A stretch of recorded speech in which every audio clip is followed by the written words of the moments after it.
एक बार की बात है, एक दूर देश में एक क्रूर राजा राज करता था।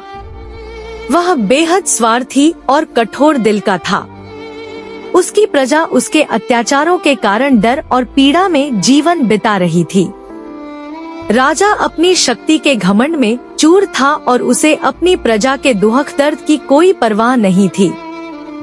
राजमहल के पास एक बूढ़ा फकीर रहता था, जो अपनी समझदारी और सादगी के लिए मशहूर था।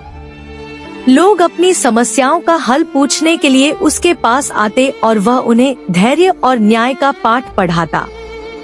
राजा को यह बात पसंद नहीं थी कि लोग फकीर से प्यार और सम्मान करते हैं।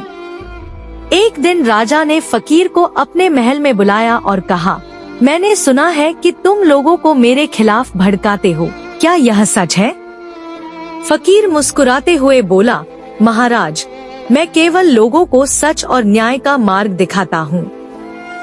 राजा को यह जवाब पसंद नहीं आया।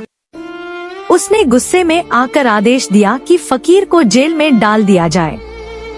लेकिन आश्चर्य की बात यह थी कि जेल में भी फकीर शांत रहता और कैदियों को धैर्य और आशा की सीख देता। कुछ समय बाद राज्य में भयंकर अकाल पड़ा।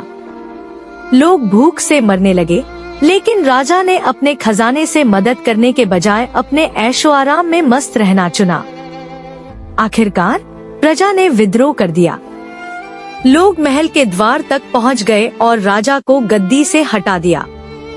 राजा को अपनी गलतियों का एहसास हुआ, लेकिन तब तक बहुत देर हो चुकी थी। फकीर, जिसे लोगों ने रिहा करा दिया था, राजा से बोला, शक्ति का उपयोग हमेशा न्याय और भलाई के लिए करना चाहिए, नहीं तो यह विनाश का कारण बन जाती है। राजा फूट फूट कर रो पड़ा और बाकी जीवन फकीर की शरण में बिताया।